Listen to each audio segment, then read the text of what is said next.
2009. A Tangled Tale by Lewis Carroll. Chapter 4. Not 4. The Dead Reckoning.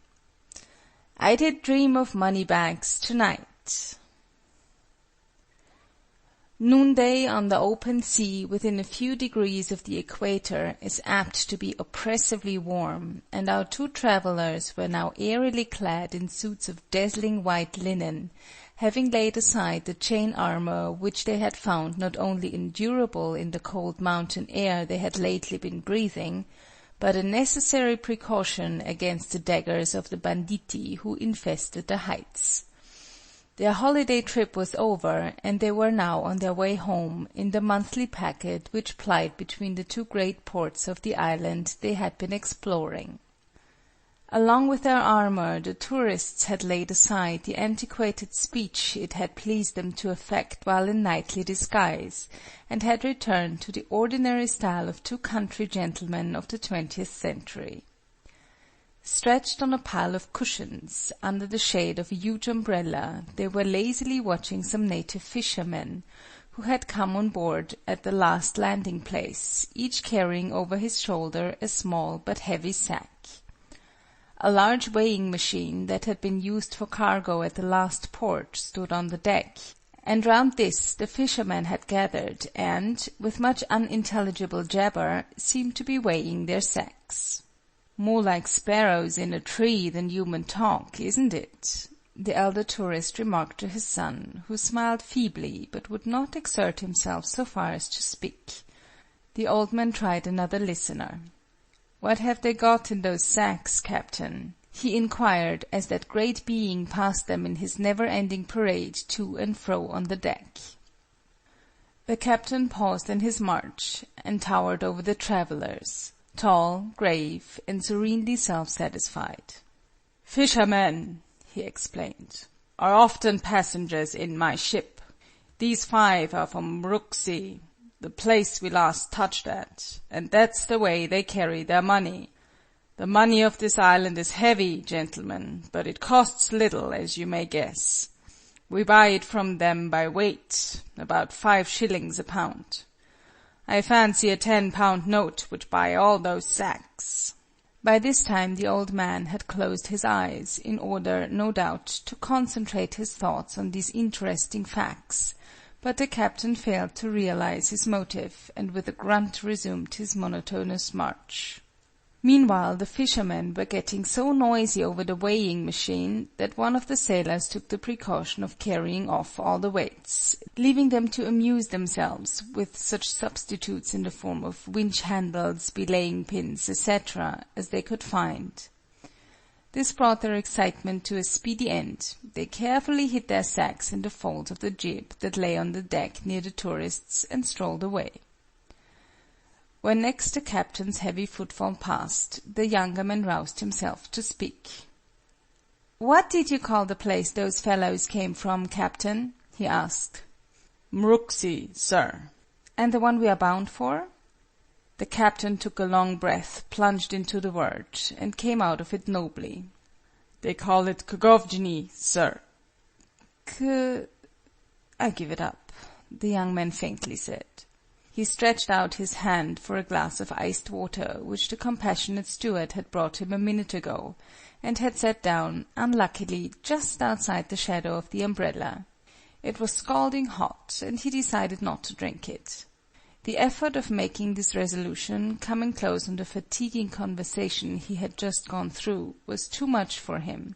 He sank back among the cushions in silence. His father courteously tried to make amends for his nonchalance.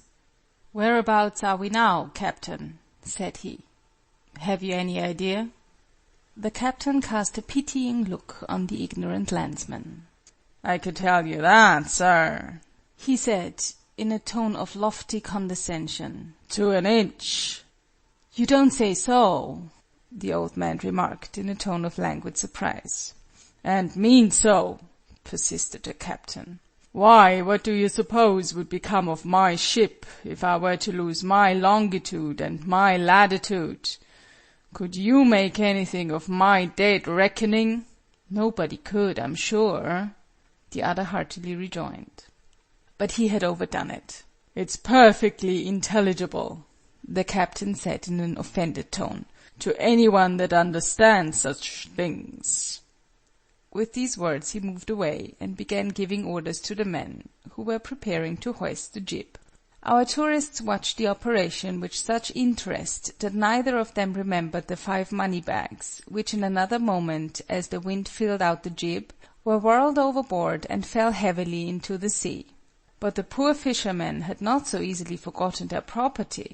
In a moment they had rushed to the spot, and stood uttering cries of fury, and pointing, now to the sea, and now to the sailors, who had caused the disaster. The old man explained it to the captain. "Let us make it up among us," he added in conclusion. £10 will do it, I think you said. But the captain put aside the suggestion with a wave of the hand. "No, sir," he said in his grandest manner. "You will excuse me, I am sure, but these are my passengers. The accident has happened on board my ship, and under my orders. It is for me to make compensation." He turned to the angry fishermen. "Come here, my men," he said in the Mruxian dialect. "Tell me the weight of each sack. I saw you weighing them just now."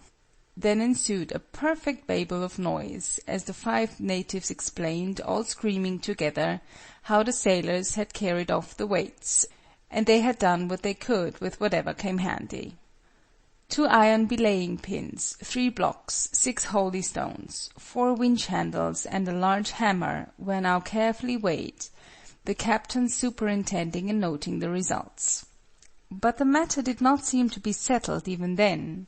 An angry discussion followed, in which the sailors and the 5 natives all joined, and at last the captain approached our tourists with a disconcerted look, which he tried to conceal under a laugh. "It's an absurd difficulty," he said. "Perhaps one of you gentlemen can suggest something. It seems they weighed the sacks 2 at a time."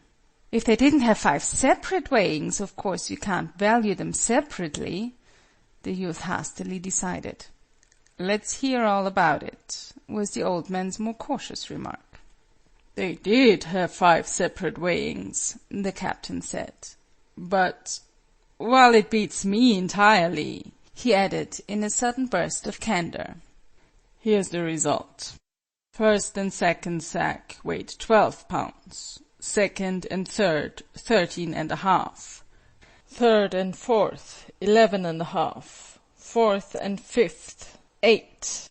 And then they say they had only the large hammer left, and it took 3 sacks to weigh it down. That's the first, third, and fifth, and they weighed 16 pounds.